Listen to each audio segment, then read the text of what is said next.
एक बुजुर्ग आदमी रात को अपने पोते को लेके जाता है जोधपुर से जीएमसी डोडा में, और रात को 11 बजे जब डॉक्टर को बोलता है कि मेरे पोते को पेशाब की जगह में पस हो रही है, इसका इलाज कर दीजिए, तो डॉक्टर आगे से, अभी किस डॉक्टर ने बोला ये स्पेसिफिक नहीं है, किस डॉक्टर ने बोला कि आप जाइए नाई के पास, वहाँ पे इलाज हो जाएगा। नाई के पास आप यकीन मानिए कि नाई कैसे कर सकता है? नाई कभी सुना आपने कि वो अगर किसी बच्चे को पस आ रही है पेशाब वाली जगह तो वो इलाज कैसे करेगा सर?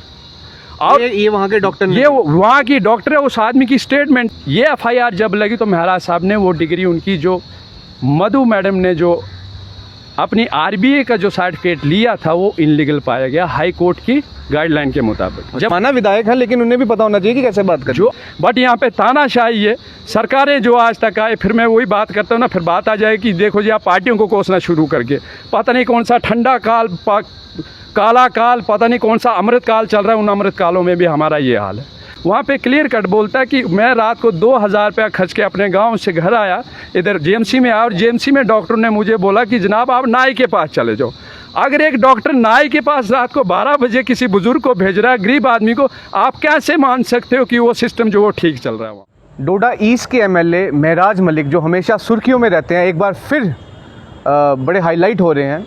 मामला है जीएमसी डोडा को लेकर, वहाँ पे उनका व्यवहार जो था डॉक्टरों के साथ, उसको लेके मामला है। आज आम आदमी पार्टी रोड पे उतरी है, और क्यों उतरी है ये इनसे जानते हैं। सीनियर लीडर हमारे साथ आम आदमी पार्टी के मौजूद हैं। मुझे बताइए कि आज आपको रोड पे आके प्रोटेस्ट क्यों करना पड़ा?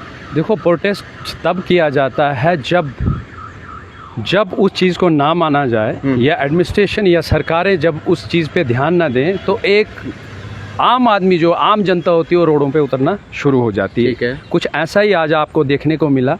और प्रोटेस्ट जो हमने रखा था वो महराज साहब के साथ जो पिछले 2-3 दिनों में घटनाएं घटी हैं उनको लेके था। वो एक जनता ने अपना रोष प्रकट किया। अच्छा, मैं चाहूँगा आप थोड़ा जनता को ना पीछे जाके थोड़ी स्टोरी बताइए कि एग्जैक्टली हुआ क्या था, क्या मसला क्या है मेन? एक्चुअली मसला ये कुछ नहीं था, क्योंकि जब से सरकारें बनी है, जीएमसी आज का नहीं है सर, बहुत पहले का है। हमारी उम्रें गुजर गई, बूढ़े होने लग पड़े, जीएमसी डोडा में अभी भी है।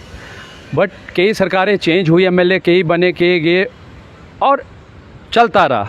बट पब्लिक को ये पता था कि वाहिद एक महराज मलिक एमएलए है जो पब्लिक के हित की बात करता है, गरीबों के हित की बात करता है, जुल्म के साथ खड़ा नहीं होता। जहाँ जुल्म होगा वहाँ ज़रूर खड़ा मिलेगा आपको। बिल्कुल। जैसे ही एमएलए महराज मलिक जीतते हैं, एमएलए बनते हैं, और एमएलए बनने के बाद वो सबसे पहले जीएमसी डोडा के कम से कम 7 से 8 विज़िट करते हैं। अच्छा। और जो कमियां पेशी पीछे थी उन्होंने उन चीज़ों को ध्यान में रखते हुए जीएमसी के प्रिंसिपल साहब से भी बात की, वहाँ के जो स्टाफ था उनसे भी बात की, और बात करते करते ये 5 या 6 या 7-8 बार ये प्रोसेस चल पड़ा। ठीक है। बट जीएमसी डोडा इस चीज़ को मानने को राज़ी नहीं था कि हम एमएलए का जो हुक्म है, या एमएलए की जो बात है, या एमएलए बोल क्या रहा है, उसको इग्नोर करते रहे। परसों की बात है, जब महराज मलिक अपना जम्मू कश्मीर का दौरा करके, चाहे पुंछ रजौरी बाया श्रीनगर होके जब बनिहाल रामबन डोडा पहुंचते हैं, तो वहाँ पे एक फैमिली जो है उनके पास पहुंचती है, जो उससे पहले दिन एक बेटी की डेथ हुई थी। और डेथ होने का कारण क्या था वो डॉक्टर बेहतर जानते हैं। बट जो स्टोरी वहाँ से मिली, जो हमने बात की, तो उन्होंने बोला कि एक डेथ होने के बावजूद वो रेफ़र कर रहे हैं जम्मू को। कहाँ को? जब डेथ हो चुकी है, और रेफ़र कर रहे हैं जम्मू को। जब वो स्ट्रेचर पे एम्बुलेंस में बेटी जाती है, तो जाहिर सी बात है जब उसके परिवारजन उनको चेक करते हैं तो वो मृत दिखते हैं। और उसके बाद वो हल्ला गुल्ला एक होता है, और वहाँ से उसी हल्ले गुल्ले के बीच महराज साहब भी वहाँ तक पहुँच जाते हैं। तो उसके बाद अंदर क्या बात हुई प्रिंसिपल साहब से, और स्टाफ से क्या बात हुई, वो महराज साहब बेहतर जानते होंगे या वो स्टाफ बेहतर जानते होंगे। उसके बाद जनाब एक ये सिलसिला शुरू हो गया कि जनाब ये महराज साहब जो है बदतमीज़ी से बात करते हैं, इन्होंने डॉक्टरों को धमकाया। यार, जब अगर आप ये मान के चलो कि जिस आदमी ने आपको 8 या 9 मीटिंग आपके साथ करने के बावजूद जब उसकी बात आप मानने को राज़ी नहीं, तो जाहिर सी बात है वो क्वेश्चनिंग तो करेंगे। और बात कितनी सी थी एप्रन डालने की। आप कैसे, मैं आपसे ही क्वेश्चन पूछता हूँ, अगर मैं इस ड्रेस में हूँ तो आप मुझे बोलते हो जनाब आपने बास्केट डाली है, आप नेता लग रहे हो। वही बात उन्होंने भी रखी कि जनाब आप एप्रन डालिए, अपनी नेम प्लेट डालिए, ताकि हमें भी पता चले, हमारी गरीब आवाम को, अनपढ़ आवाम को ये पता चले कि वाकया जनाब ये जो डॉक्टर है इसका फलाने का नाम है, मेरे बच्चे का या मेरे बेटी का इलाज जो इस डॉक्टर के साथ हो रहा है या ये डॉक्टर साहब कर रहे हैं। ऐसा उन्होंने करने से इनकार कर दिया। और वहाँ से एक तानाशाही जो मुझे अंदर की जो सूत्रों के हवाले से जो खबर आई, यहाँ तक भी मना कर दे कि जनाब हमारी जो बॉडी स्ट्रक्चर है, ऑटोनॉमस बॉडी है जीएमसी की, हमारे ऊपर किसी के हुक्म जो है वो लागू नहीं होते। वहीं से ये सिलसिला शुरू होते होते और उसके बीच में एक डॉक्टर मधु हैं, वहाँ पे सीनियर एसोसिएट प्रोफेसर हैं, वो जाके महाराज साहब के खिलाफ एफआईआर दर्ज कराते हैं कि जनाब इन्होंने मेरे लिए अपशब्द का यूज़ किया है। एफआईआर तो लग गई है। अब एफआईआर तो उनकी लगे, मगर महाराज साहब की एक चीज़ बड़ी इंपॉर्टेंट नहीं, पर उनकी जो वीडियोज आ रही थी उसमें भी मतलब उनका भी व्यवहार, मेहराज जी का भी व्यवहार, मैं वही तो बोल रहा हूँ आपसे कि मैं बोल रहा हूँ कि अगर 6 या 7 या 8 बार किसी आदमी को समझाने के बाद अगर आप ये चीज़ नहीं अडॉप्ट करते हो, जो मैं रिस्पॉन्सिबल हूँ उस चीज़ का, मैं उस इंस्टीट्यूट को बोलता हूँ कि जनाब आप में ये कमी, इसको सुधारिए। आप नहीं मानते पर लोगों की बात करें, अगर लोग कह रहे हैं कि मेहराज जी को भी अपना, एक विधायक है, उनको भी अपनी लिमिटेशंस पता होनी चाहिए, कैसे एक ऑफिसर से बात करनी है उनको भी पता होना चाहिए। माना विधायक है लेकिन उन्हें भी पता होना चाहिए कि कैसे बात करनी। जो आप ये बात बोल रहे हो मैं उससे बिल्कुल सहमत हूँ, मगर ऐसी अगर 7 या 8 मीटिंग हुई थी तो आज तक तो ऐसा कोई क्रिटिकल कंडीशन नहीं हुई। तो ऐसा क्या हुआ लास्ट वाले दिन की उन्होंने ऐसा जो है आरोप लगाना शुरू कर दिया?